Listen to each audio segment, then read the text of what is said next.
What if the person you've been waiting on to finally give you peace was never going to show up? What if the apology you've been rehearsing your response to for 3 years, 4 years, maybe a decade, what if that apology is never coming? What if the phone never rings, the message never arrives, and the conversation you've been preparing for in your head at 2 a.m., at 3 a.m., while you're in the shower, while you're driving, while you're sitting in a room full of people laughing, what if that conversation never actually happens? And here's the real question, the one that might make you deeply uncomfortable right now. What if it doesn't have to? What if peace was never theirs to give you? What if you've been handing your healing over to someone who has already moved on, already forgotten, already built a whole new life, while you've been standing at a door that was closed a long time ago, knocking, waiting, bleeding? I want to talk to you today about the hardest, most honest, most life-changing work I know, making peace with people you will never, ever reconcile with. Stay with me, because what I'm about to share might be the thing that finally sets you free. What if I told you that the most dangerous person in your story isn't the one who hurt you? I know, that sounds wrong. That sounds like I'm letting someone off the hook. But stay with me, because this is where the real work begins, and I promise you, this is going to get uncomfortable before it gets liberating. I've spent years studying human connection, vulnerability, shame, and what it actually means to live a wholehearted life. And the single most consistent thread I find in people who are stuck, genuinely, chronically, heartbreakingly stuck, is this: they are waiting for someone else to begin their healing. They are outsourcing their freedom to someone who has already moved on. And that outsourcing is costing them everything. Let's start with the truth that nobody in our culture wants to say out loud. Closure is a myth. I don't say that to be harsh. I say it because I have sat with this truth myself in the most personal and painful ways. I say it because I have watched brilliant, loving, courageous people spend years of their one precious life waiting for a door to open that was permanently sealed. Closure, the kind we imagine, the kind where the person who hurt us sits across from us, looks us in the eyes and says, "I understand what I did. I'm sorry, and you deserved better." That closure exists mostly in movies and in the stories we tell ourselves to survive. In real life, people don't always get that conversation. People die before making things right. People never develop the self-awareness to understand the damage they caused. People choose their own comfort over your healing every single time. And waiting for them to choose differently is not hope, it's self-abandonment. Here is what decades of research tells us about unresolved conflict. Your body does not know the difference between a threat that happened 10 years ago and a threat happening right now. When you replay that argument, that betrayal, that abandonment, your nervous system responds as if it is happening in this moment. Your cortisol spikes, your immune system is compromised, your capacity for connection, for joy, for presence, all of it is hijacked by a past that your body refuses to release because your mind keeps feeding it oxygen. You are not just emotionally affected, you are physiologically held hostage. And here is the part that made me catch my breath when I first truly understood it: the person who hurt you. They are likely not experiencing any of this. They are sleeping, they are laughing, they are out there living their life in full color while you are sitting in grayscale, waiting for them to hand you the permission to live yours. That is not justice. That is not healing. That is a cage you've accidentally built yourself. And the key has been in your hand the entire time. Now, I need to talk about forgiveness because I think we have completely butchered this concept as a culture, and the butchering is keeping people in unnecessary pain. Forgiveness is not a gift you give to someone who deserves it. Read that again. Forgiveness is not a gift you give to someone who deserves it, because if that were the definition, then forgiveness would be entirely dependent on the other person's capacity for remorse, and that makes you permanently powerless. Forgiveness is not reconciliation. You can forgive someone you will never speak to again. You can forgive someone who is dead. You can forgive someone who doesn't believe they did anything wrong.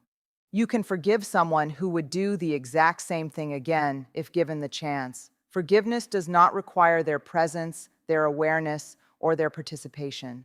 What forgiveness actually is, and I mean real deep soul level forgiveness, is the decision to stop letting what happened to you in the past determine what is possible for you in the future. It is the moment you look at the emotional contract you've been unconsciously honoring, the one that says, I will remain wounded until you acknowledge my wound, and you tear it up, not because they deserve it, because you do. I want to talk about something we don't discuss enough, and it is perhaps the most critical piece of this entire conversation.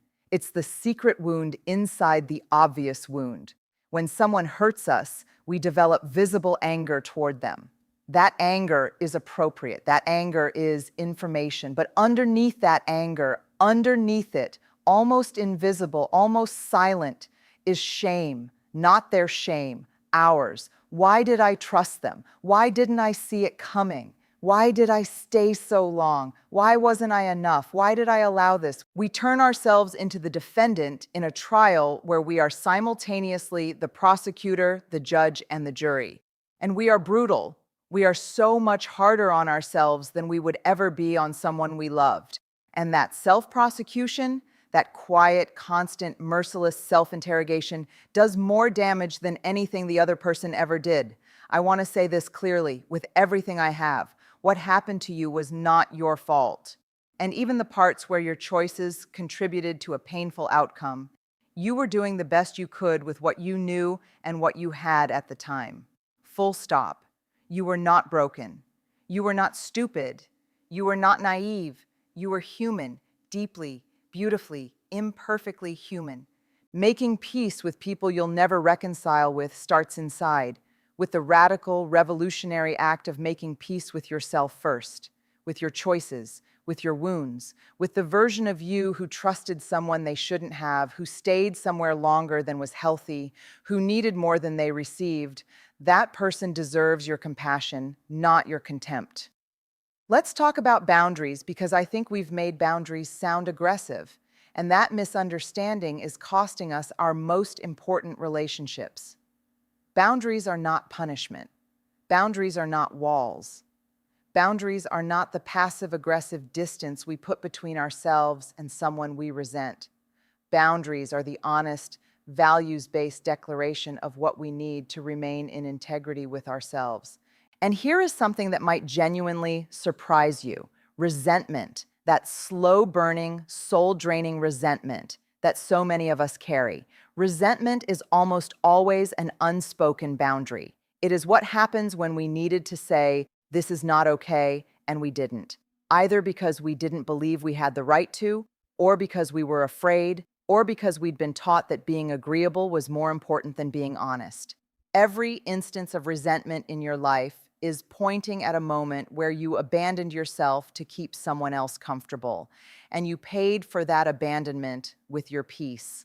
Setting boundaries now, even in relationships that are already broken, even with people you'll never see again, is still valuable, because boundaries aren't just communication strategies. Boundaries are internal commitments. They are the decisions you make about what you will and will not carry forward. You can set a boundary with a ghost. You can set a boundary in a journal, in therapy, in prayer, in conversation with yourself. I will not allow what happened to me to become my identity. I will not let this wound become my whole story. I will not carry blame that was never mine to begin with. Those are boundaries, and they will change your life. Now, I need to address something that our culture is genuinely terrible at, and its absence is making us all sicker in ways we can't even fully articulate. We need to grieve. When reconciliation is impossible, when someone has died, when someone has chosen not to be in your life, when the damage was too deep, when the conversation truly will never happen, there is grief that needs to happen. Real, full, unrushed grief. Not just for the relationship, for the future you imagined, for the person you thought they were, for the version of yourself you were when you were with them, for the apology you deserved but never received, for the acknowledgement that will never come. All of it must be grieved. But we live in a culture that is extraordinarily uncomfortable with grief. We rush people through it. We give people a week, maybe two, and then we start with, you need to move on, and you need to let this go, and you need to stop living in the past, as if grief has an expiration date, as if love, even complicated, painful, unresolved love, simply evaporates on a schedule. When we bypass grief, it doesn't disappear. It goes underground. And underground grief is the most destructive kind. It shows up as numbness, as chronic low-grade depression, as the inability to fully trust again, as the pattern of sabotaging every good thing that comes along because somewhere deep inside, a part of you is still sitting in that unresolved moment, and it's affecting every new beginning you try to create. Grief is not weakness. Grief is the price of love, and it is a price worth paying, fully and completely, without apology and without rushing. Allow yourself to grieve the relationships that didn't end the way you needed them to. Allow yourself to mourn what was lost, what was broken, what was never given. Sit in it, feel it, let it move through you, because grief that is allowed to move through you eventually does move through you. But grief that is stuffed down, rushed past, or numbed out, that grief stays. I want to leave you with something that I have come to believe with every fiber of my being after years of research, years of my own deeply personal work, and years of witnessing the extraordinary capacity of human beings to transform their pain into purpose. The people who do this work, the hard, honest, unglamorous work of making peace with relationships that never reconciled, they don't become bitter. They become the most extraordinary people I have ever encountered. They develop a depth of empathy that cannot be manufactured. They develop a resilience that isn't brittle toughness. It's the flexible, enduring strength of someone who has been broken and chosen to reassemble themselves with intention. They become people who can sit with others in their pain without flinching because they have sat with their own. Every unresolved relationship in your life is holding a lesson that cannot be learned any other way. It is showing you exactly where your boundaries needed to be earlier. It is showing you your capacity for love, which, yes, made you vulnerable, but which is also your greatest strength. It is showing you your deepest fears about worth and belonging and whether you matter. When you stop running from those lessons and turn toward them, with curiosity instead of judgment, with compassion instead of contempt, something shifts. The wound becomes wisdom, the pain becomes purpose, and the relationship that once broke you open becomes the very thing that cracked the light in. That is not a platitude. That is what happens when human beings do the real work, when they choose healing over waiting, when they choose freedom over the illusion of control, when they choose themselves, finally, fully, without apology. You do not need their closure. You do not need their apology. You do not need their acknowledgement, their understanding, or their participation in your healing. You have everything you need to begin. You have always had everything you need to begin. The question was never whether you could heal without them. The question was whether you were ready to discover that you could. And I truly, deeply believe that you are. Here is what we have walked through together today, and I want you to hold all of it. Closure is a myth, and releasing that myth is the first act of freedom. Forgiveness is not a gift for the undeserving. It is a decision you make for yourself, fully on your own terms. The most important reconciliation you will ever have is the one you have with yourself, with your choices, your wounds, and your gloriously imperfect humanity. Boundaries are not punishment. They are love in its most honest, most courageous form. Grief is not weakness. It is the sacred, necessary process of releasing what was so you can fully inhabit what is. And making peace with the unresolvable is not the end of your story. It is the beginning of your most powerful chapter. You are not defined by what broke you. You are defined by the extraordinary courage it takes to choose healing when no one is watching, when no one is applauding, when no one is coming to help you across the finish line. That courage is yours. That freedom is yours.